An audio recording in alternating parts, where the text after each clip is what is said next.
Hello to all of you बच्चों। तो आज के इस लेक्चर वीडियो में हम लोग ह्यूमन रिप्रोडक्शन के अंतर्गत प्राइमरी सेक्स ऑर्गन यानी प्राथमिक जनन अंग यहाँ पर डिस्कस करने वाले हैं।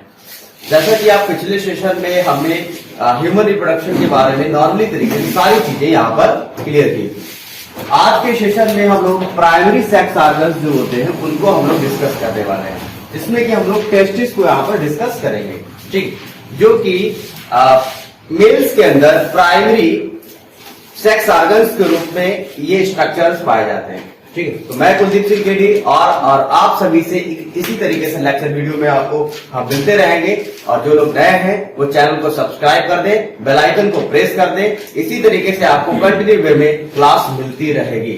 तो बच्चों यहाँ पर स्टार्ट कर लेते हैं ये सारी सीरीज, जिसमें कि हम लोग उससे पहले मेल सेक्स ऑर्गन के अंतर्गत हम लोग ये देख लेते हैं कि जो आपके नर जनन अंग है या मेल सेक्स ऑर्गन है उसमें कौन कौन से स्ट्रक्चर्स आपके पाए जाते हैं और कौन कौन से यहाँ पर सेक्स ऑर्गन्स प्रेजेंट होते हैं।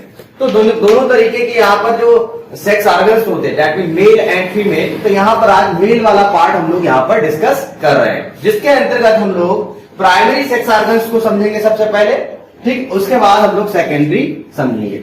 उससे पहले हम लोग प्राइमरी समझ लेते हैं कि प्राइमरी सेक्स ऑर्गन यानी प्राथमिक जनन अंग कौन से होते हैं। जैसा कि आपको पता है कि प्राइमरी सेक्स ऑर्गन के रूप में टेस्टिस पाया जाता है, दैट मीन ब्रसड होता है, जो कि मेल्स के अंदर एक सैक लाइक स्ट्रक्चर में एब्डोमिनल कैविटी के अंदर जो है, जो उधर ये भाग जो होता है उस भाग के अंदर जो ये स्ट्रक्चर्स आपके पाए जाते हैं, जो कि ओवम शेप्ड होते हैं। और इनके अगर हम साइज की बात करते हैं तो साइज लगभग, इसका जो साइज जो होता है वो लगभग 4 से 5 सेंटीमीटर इसकी लंबाई होगी। और अगर इसकी चौड़ाई की बात करते हैं तो 2 से 3 सेंटीमीटर की इसकी चौड़ाई होगी। तो यहाँ पर आपको पता होना चाहिए कि प्राइमरी सेक्स ऑर्गन्स होते हैं टेस्टिस, उसी तरीके से सेकेंडरी सेक्स ऑर्गन की बात करते हैं बच्चों। तो यहाँ पर सेकेंडरी सेक्स ऑर्गन के रूप में यानी द्वितीय जनन अंग की बात करते हैं, जो कि इसके अंतर्गत आपकी दो चीजें आती हैं। एक तो आपकी डक्ट्स आती हैं, दैट मीन नलिकाएं आएंगी आपकी ऑल ओवर। उसी के साथ साथ यहाँ पर कुछ एसेसरी ग्लैंड्स भी पाई जाती हैं, जिसको आप सहायक ग्रंथियां के नाम से जानते हैं। तो यहाँ पर यह समझिए, यहाँ पर डक्ट्स भी पाई जा रही हैं, दैट मीन नलिकाएं भी पाई जा रही हैं, और उसी के साथ साथ एसेसरी ग्लैंड्स भी पाई जा रही हैं। और एक बात, प्राइमरी सेक्स ऑर्गन का काम होता है गैमीट्स का फॉर्मेशन करना, दैट मीन टेस्टिस है तो यहाँ पर स्पर्म्स बनेंगे। क्या बनेंगे बच्चों, बोलो जरा फटाफट, क्या बनेंगे, स्पर्म बनेंगे, ठीक, क्लियर है। तो यहाँ पर टेस्टिस के केस में स्पर्म बनेंगे, दैट मीन मेल गैमीट बनेंगे। तो आप याद रखिए कि जो आपका मेल सेक्स ऑर्गन है उसमें जो प्राइमरी सेक्स ऑर्गन जो होते हैं वो हमेशा याद रखिए गैमीट का फॉर्मेशन करते हैं। क्या करते हैं, गैमीट का फॉर्मेशन करते हैं। किस केस में, टेस्टिस से गैमीट बनते हैं, जो कि स्पर्म्स की फॉर्म में बनते हैं, ठीक। तो आप इतना याद रखिए कि प्राइमरी सेक्स ऑर्गन का काम होता है गैमीट का फॉर्मेशन करना। और सेकेंडरी सेक्स ऑर्गन क्या करता है, सेकेंडरी सेक्स ऑर्गन का काम होता है ये जो गैमीट बने हैं इन गैमीट को फर्टिलाइजेशन में हेल्प कराए या इनकी मैच्योरेशन में हेल्प कराए। दैट मीन यहां पर हम कह सकते हैं सरल शब्दों में कि सेकेंडरी सेक्स ऑर्गन का काम होता है गैमीट मैच्योरेशन, यानी जो गैमीट्स बने हैं उनको मैच्योर करेगा। इनके जो पार्ट्स जो होंगे सेकेंडरी सेक्स ऑर्गन के रूप में वो गैमीट को मैच्योर करेंगे। उसी के साथ साथ कुछ डक्ट भी होंगी जो कि गैमीट को इंसर्ट करेंगी किसी फीमेल रिप्रोडक्टिव पार्ट के अंदर। दैट मीन यहां पर हम सेकेंडरी सेक्स ऑर्गन के रूप में कहेंगे कि ये गैमीट ट्रांसफर भी करते हैं। क्या करेंगे, गैमीट ट्रांसफर, ठीक। ये दो बातें याद रखिए सेकेंडरी सेक्स ऑर्गन के रूप में। सेकेंडरी सेक्स ऑर्गन का काम होता है गैमीट का मैच्योरेशन यानी युग्मकों का परिपक्वन, और गैमीट का ट्रांसफर यानी गैमीट को स्थानांतरित करने के लिए, ट्रांसफर करने के लिए ये पार्ट पाया जाता है। और जो आपके प्राइमरी सेक्स ऑर्गन्स होते हैं वो गैमीट का फॉर्मेशन करते हैं। क्या करते हैं, गैमीट का फॉर्मेशन करते हैं। इतना आप याद रखिए, ये चीजें कॉमन पॉइंट है और ये ज्यादातर एग्जाम में भी बहुत ज्यादा पूछी गई है कि सेकेंडरी सेक्स ऑर्गन का क्या काम होता है और प्राइमरी सेक्स ऑर्गन का क्या काम होता है। तो आप बताएंगे कि प्राइमरी सेक्स ऑर्गन का काम होता है गैमीट फॉर्मेशन और सेकेंडरी सेक्स ऑर्गन का या सेकेंडरी सेक्स ऑर्गन भी लिखा, गोनड भी लिखा, आपको दिख रहा होगा। गोनड भी कहते हैं इसको, गोनड भी आप कह सकते हैं, जनन, क्या बोलते हैं इसको, जनन या जनन अंग। ठीक, गोनड भी कहा जाता है, कहीं कहीं पर गोनड लिखा होता है, कहीं कहीं पर सेक्स ऑर्गन लिखा होता है, कहीं कहीं पर प्राइमरी रिप्रोडक्टिव ऑर्गन भी लिखा होता है। तो इस तरीके से कहीं ना कहीं पे लिखा हो सकता है।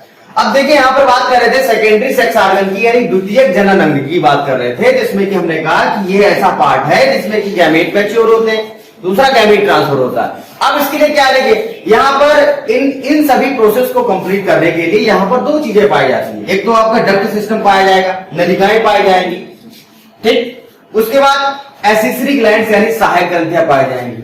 अब आपको जैसे समझ में आ रहा होगा कि ये डक्ट है, तो डक्ट का काम क्या होता है, किसी चीज को ले जाना या लाना कह सकते हैं। भाई नली है तो नली में कुछ ना कुछ जाएगा कह सकते हैं, दैट मीन गैमेट्स भी ट्रांसफर हो सकता है कि नहीं है। तो यहां पर देखिए डक्ट के अंदर हम लोग डिटेल में जब आगे के सेशन में पढ़ेंगे तो यहां पर पहले देख लीजिए कि हमें पढ़ना क्या क्या, डक्ट के अंदर आता क्या क्या है। इसके अंदर आता है वासा एफरेंशिया, ठीक है। वासा एफरेंशिया एक ऐसा हिस्सा होता है जो कि रीड टेस्टिस के क्वाइल्ड होने से ये स्ट्रक्चर क्रिएट होता है। वासा एफरेंशिया याद रखिए, वासा एफरेंशिया। उसके बाद वास डिफरेंस जिसको शुक्र वाहिनी के नाम से जाना जाता है, इजाकुलेटरी डक्ट जिसको स्खलन वाहिनी के नाम से जाना जाता है, यूरेथ्रा यानी मूत्र मार्ग, ये आती है आपकी डक्ट के अंदर यानी नलिकाओं के अंदर आती है, ठीक। उसके बाद देखिए यहाँ पर एसेसरी ग्लैंड के रूप में क्या होगा, सहायक ग्रंथियों के रूप में क्या होगा। इसके अंतर्गत हम लोग पढ़ेंगे सेमाइनल वेसिकल शुक्राशय जो कि एक ग्लैंड है कह सकते हैं, प्रोस्टेट ग्लैंड ये भी एक ग्लैंड है, बल्बो यूरेथ्रल ग्लैंड या कॉपर्स ग्लैंड भी कहते हैं इसको। तो ये तीन ग्लैंड्स आती हैं आपके सहायक ग्रंथियों के अंतर्गत। आज के सेशन में हम लोग क्या पढ़ने वाले हैं, primary sex organ that mean testis. तो टेस्टिस को थोड़ा सा डिटेल में देख लेते हैं हम लोग।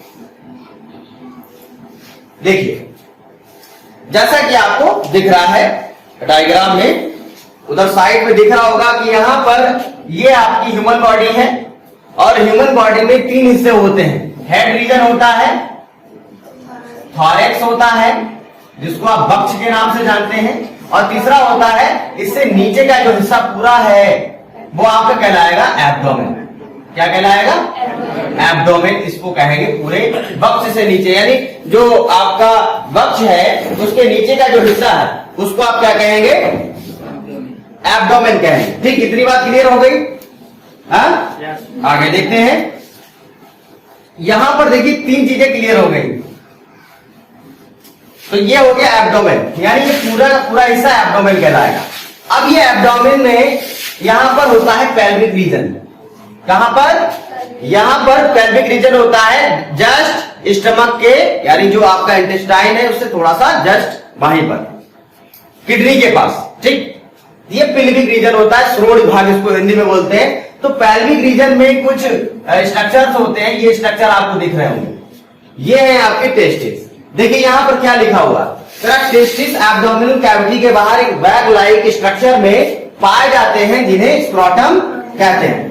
और ये जो टेस्टिस जिस थैली के अंदर पाए जा रहे हैं, जिस थैली के अंदर ये टेस्टिस पाए जा रहे हैं बच्चों, उस टेस्टिस को रोकने के लिए, उसको संभालने के लिए कह सकते हैं एक बैग लाइक स्ट्रक्चर, एक थैली के नुमा स्ट्रक्चर पाई जाती है जिसको स्क्रोटम के नाम से जाना जाता है।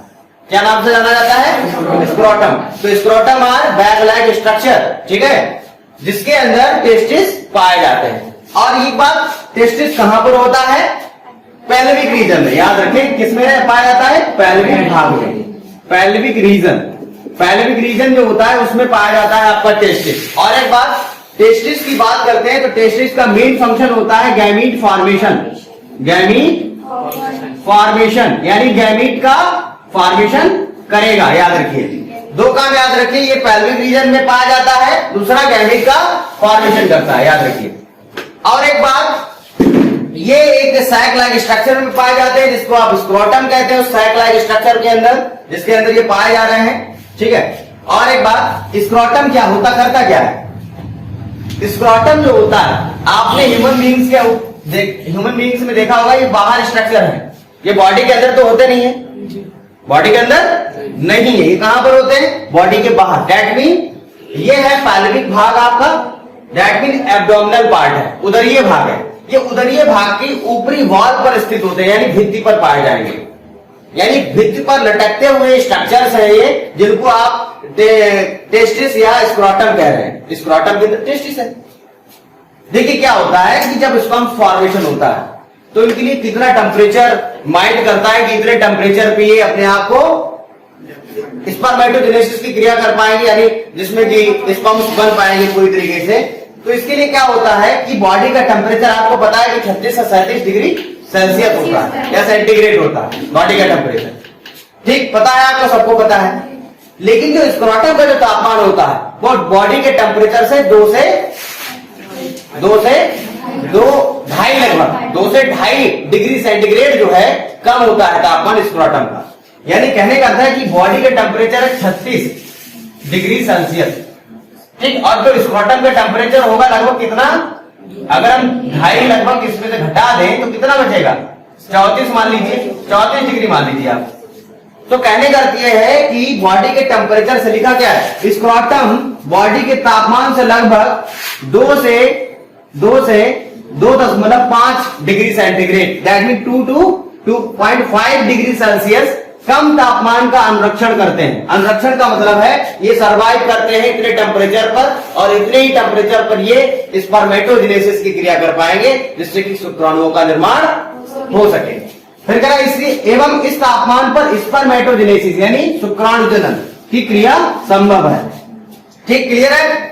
उसी तरीके से लिखा है बॉडी के टेम्परेचर से स्क्रोटम का थोड़ा तापमान, थोड़ा कम तापमान स्पर्म के विकास के लिए आवश्यक है।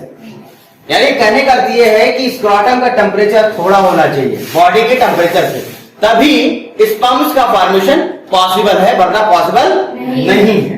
ठीक है, अगर मान लीजिए जैसे कि आपको आपने बताया था कि जो आपके कुछ एनिमल्स हैं, तो उन एनिमल्स में आपने देखा था, पढ़ा नोट पॉइंट पे हमने नोट कराया था आपको कि कुछ ऐसे भी एनिमल्स होते हैं जिसमें कि स्क्रोटम बॉडी के बाहर नहीं बॉडी के अंदर होते हैं। जैसे कि एलिफेंट की बात किए थे हम लोग। एलिफेंट में हमने बताया था कि उसकी बॉडी का टेम्परेचर कम होता है, उसकी बॉडी का टेम्परेचर कम होता है, जिसके कारण क्या होता है, बॉडी के टेम्परेचर कम होने के कारण भाई स्क्रोटम का भी टेम्परेचर कम होगा, तो वहां पर तो स्पर्मेटोजेनेसिस पॉसिबल है। अगर मान लीजिए बॉडी का टेम्परेचर है ज्यादा और स्क्रोटम है बॉडी के अंदर, तो क्या स्पर्म्स बन पाएंगे? नहीं बन पाएंगे, क्योंकि उसको एक डेफिनिट एक टेम्परेचर चाहिए, तभी वो स्पर्म्स को बना पाएगा टेस्टिस जो है आपका। अब देखिए यहां पर आगे देखते हैं, थोड़ा सा आगे देखते हैं। यहां पर हम देख रहे थे कि आपका जो टेस्टिस है, एक रियल टेस्टिस का हमने पिक यहां पर ड्रा किया है, जिसमें कि आप देख रहे हैं दैट मीन ये आपका स्ट्रक्चर जो है, ये है आपका स्क्रोटम, लाइकेज स्क्रोटम। और इस स्क्रोटम के अंदर अगर हम इसका सेक्शन काटें तो इसमें कुछ ओवम शेप्ड स्ट्रक्चर दिखेंगे, जिसको आप टेस्टिस के नाम से जानते हैं। ठीक है, तो ये आपके टेस्टिस है। अब यहाँ पर देखिए कुछ क्या बातें क्या कर रहा है, टेस्टिस का विकास, development abdominal cavity. Abdominal cavity का मतलब है कि बॉडी जो है आपकी, बॉडी के अंदर कैविटी यानी जो नीचे का हिस्सा है, जैसे कि ये स्ट्रक्चर है, जैसे कि अभी हमने आपको बताया था, जैसे कि डायग्राम में देखिए, ये देखिए ये क्या है, ये है एब्डोमिनल कैविटी। इस कैविटी के अंदर ये पाए जाते हैं टेस्टिस, एब्डोमिनल कैविटी।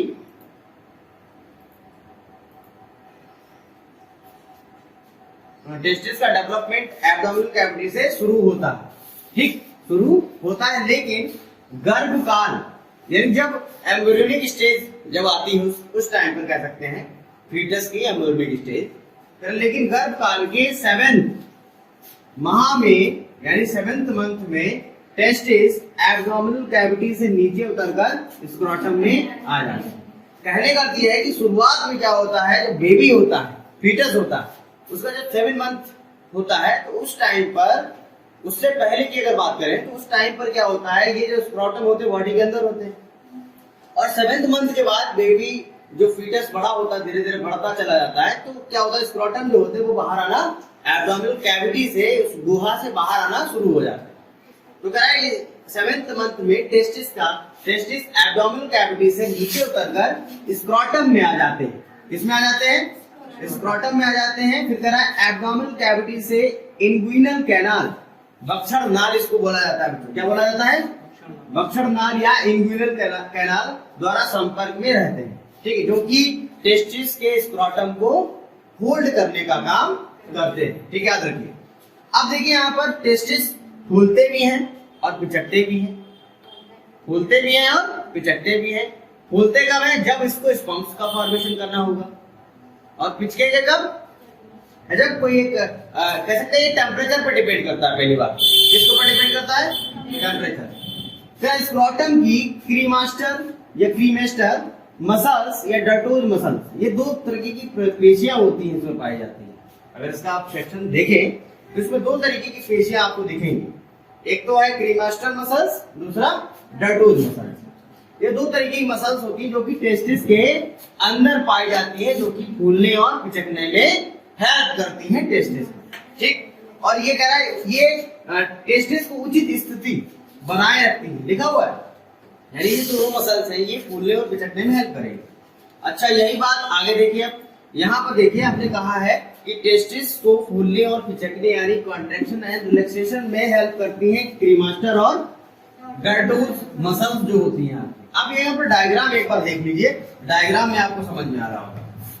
देखिए यहाँ पर हमने यहाँ पर ये जो लेयर दिख रही है बाहर की, इसका हमने टीएस काटा है। ठीक, तो यहाँ पर क्रीमास्टर मसल है। तो ये क्रीमास्टर मसल क्या करेगी, ये और ये है यहाँ पर डर्टोज मसल, ये वाली। अब देखिए यहाँ पर कुछ पॉइंट लिखे हैं इसी से रिलेटेड। जब बाहर का तापमान कम होता है, यानी बाहर का टेम्परेचर कम होता है, यानी वातावरण में टेम्परेचर कम होगा, तो पेशियां संकुचित होंगी, कॉन्ट्रैक्ट होंगी। संकुचित माने पिचकना, कॉन्ट्रैक्ट होती है, जिसके कारण टेस्टिस एब्डोमिनल कैविटी से के निकट आ जाते हैं। याद रखिए। ठीक, जब बाहर का तापमान हाई होता है और बाहर का अगर टेम्परेचर ज्यादा है तो पेशियां हो जाएगी फ्लैक्सिड। क्या हो जाएगी? फ्लैक्सिड, और जिसके कारण टेस्टिस एब्डोमिनल कैविटी से दूर हो जाएगी। फ्लैक्सिड नहीं कहेंगे, रिलैक्स कहेंगे। फ्लैक्सिड माने तो फिर से हो जाएगा कि और पिचक जाएंगी, कह सकते हैं। हम कह सकते हैं रिलैक्स हो जाएंगी। क्या हो जाएंगी? रिलैक्स। ठीक, तो यहाँ पर टेस्टिस फूलने और पिचकने में ये दोनों मसल्स का बहुत बड़ा रोल रहता है, क्रीमास्टर और डर्टोज मसल। ठीक, अब आगे देखते हैं। ये देखिए टेस्टिस हमने यहाँ पर ड्रा किया है, एक टेस्टिस हमने यहाँ पर ड्रा किया है, दिख रहा है सबको? टेस्टिस दिख रहा है ना सबको? ये हमने एक यहाँ पर एक स्ट्रक्चर लिया है, एक काट ली है, एक सेक्शन लिया है टेस्टिस का, जिसमें की सारी चीजें यहाँ पर आपको दिख रही होंगी। तो ये तो हो गया आपका testis, like is testis ovum shaped structure. अब देखिए टेस्टिस की जो लेयर होती है, जो कि कवरिंग करती है, उसको बोलते हैं ट्यूनिका एल्बुजिनिया। क्या बोलते हैं? Tunica albuginea. अब इस ट्यूनिका एल्बुजिनिया के चारों ओर दो लेयर और पाई जाती है, हालांकि इसमें नहीं है, दिख नहीं रहे हैं, एक हम बनाए देते हैं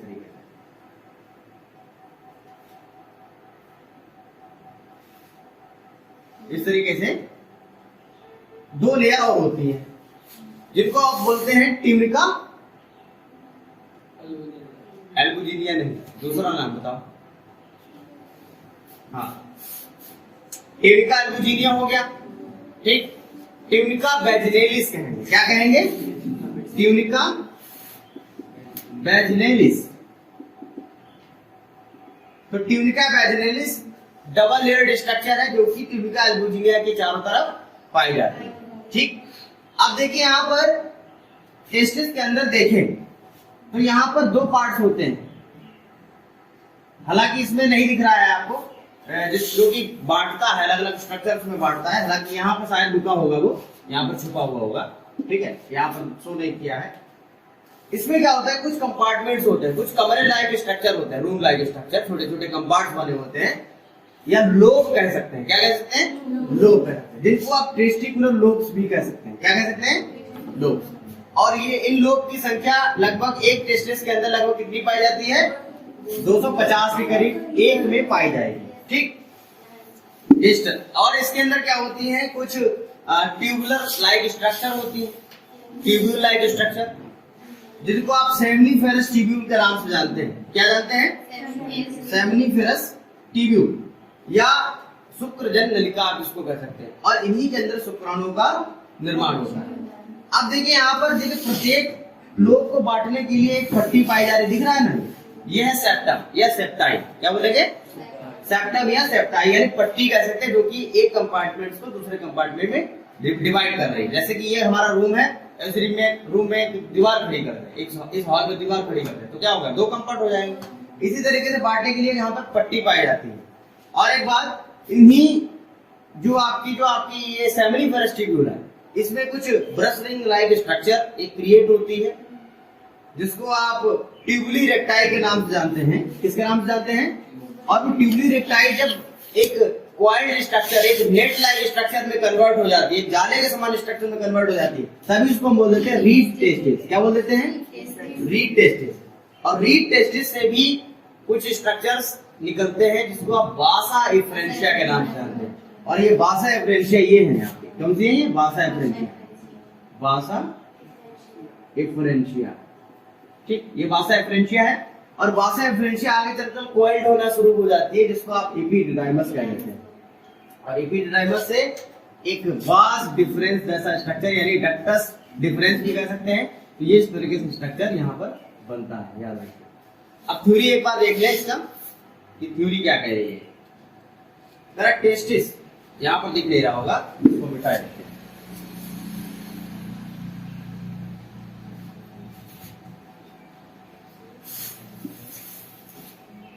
करेक्ट, टेस्टिस को चारों ओर से घेरे हुए कोलेजन युक्त संयोजी ऊतक, कोलेजनस कनेक्टिव टिश्यू, कठोर संपुट के रूप में घेरे रहती है, जिसे ट्यूनिका एल्बुजिनिया कहते हैं। यानी कहने का मतलब है, कोलेजन युक्त एक संयोजी ऊतक होता है, जो कि टेस्टिस के चारों ओर पाया जाता है, जिसे ट्यूनिका एल्बुजिनिया के नाम से जाना जाता है। और एक बात, ट्यूनिका एल्बुजिनिया के चारों तरफ दो लेयर हमने बताई थी आपको, डायग्राम देखा था अभी। उस डायग्राम में आपने देखा कि ट्यूनिका एल्बुजिनिया पाई जा रही थी चारों ओर, जिसको आप ट्यूनिका वैजिनलिस भी कह देते हैं। और एक बात हमने कहा, प्रत्येक टेस्टिस में लगभग 250 लोब्यूल्स पाए जाते हैं, जिन्हें टेस्टिकुलर लोब्यूल्स भी कहते हैं। फिर क्या कह रहा है? ट्यूनिका एल्बुजिनिया, ट्यूनिका एल्बुजिनिया एक लेयर के अनफोल्डिंग से बनते हैं। ट्यूनिका एल्बुजिनिया कब बनते हैं? एक लेयर के अनफोल्डिंग से बनते हैं। और इन लोब्यूल्स में अत्यधिक कुंडलित नलिकाएं पाई जाती हैं, कॉइल्ड स्ट्रक्चर्स होती हैं, जिनको सेमनीफेरस ट्यूब्यूल कहते हैं। और प्रत्येक लोब के अंदर सेमनीफेरस की जो संख्या होती है बच्चों, याद रखिए कितनी होती है? 2 से 3 होती है। और टोटल लोब्यूल है कितने? 250 के करीब। तो 250 के करीब है, तो लगभग 750 जो है आपकी सेमनीफेरस ट्यूब्यूल एक टेस्टिस के अंदर पाई जाएंगे। एक टेस्टिस के अंदर बात करते हैं तो 750 सेमनीफेरस ट्यूब्यूल प्रेजेंट होते हैं। ठीक, यहाँ पर लिखा गया देखिए। तो ये हो गई बात सेमनीफेरस ट्यूब्यूल की, कि हाँ कितनी पाई जाती है? 750। अब देखिए यहाँ पर प्रत्येक जो सेमनीफेरस ट्यूब्यूल है, उसमें अगर आप देखेंगे स्ट्रक्चर, तो उसमें आपको 2 परतें दिखाई देंगी। एक तो आउटर होगी ट्यूनिका प्रोपोलिया, दूसरा होगा इनर जर्मिनल एपिथेलियम। 2 स्ट्रक्चर होते हैं। और अगर जर्मिनल एपिथेलियम में भी देखें तो इसमें 2 स्ट्रक्चर्स आपको दिखाई देंगे, 2 स्ट्रक्चर दिखाई देंगे। कौन कौन से बताओ?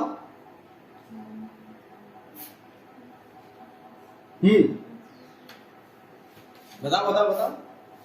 जर्मिनल एपिथेलियम जो होता है, उसमें 2 स्ट्रक्चर्स दिखाई देंगे। नोट्स अपने लेकर बैठा बोलो सब लोग, नोट्स नहीं लेके बैठे हो क्या? नोट्स लेकर बैठो। कौन कौन सी लेयर्स हैं जर्मिनल एपिथेलियम में? फटाफट बताओ। स्पर्मेटिक, हाँ फटाफट बताओ। स्पर्मेटोगोनिया, हाँ इसमें देखिए 2 हैं, स्पर्मेटोगोनिया। स्पर्मेटोगोनिया क्या करता है? और सर्टोलिसेंस, स्पर्म का फॉर्मेशन करेगा। और सर्टोलिसेंस और ये स्पर्म्स को न्यूट्रिशन प्रोवाइड करेंगे, यानी सर्टोली सेल्स जो होती है वो न्यूट्रिशन प्रोवाइड करेंगी और ये स्पर्म के फॉर्मेशन में हेल्प कराएंगे। ठीक है, ये बात याद रखिए। तो ये हो गई आपकी टेस्टिस की सीरीज, जिसमें कि टेस्टिस के बारे में हमने समझा। ये आपका एक कॉमन टेस्टिस हमने यहाँ पर शो किया है, तो ये डायग्राम आप लोग जरूर बनाएंगे। ठीक है बच्चों, आप इसको तो मिलते हैं हम लोग बच्चों अगले सेशन में।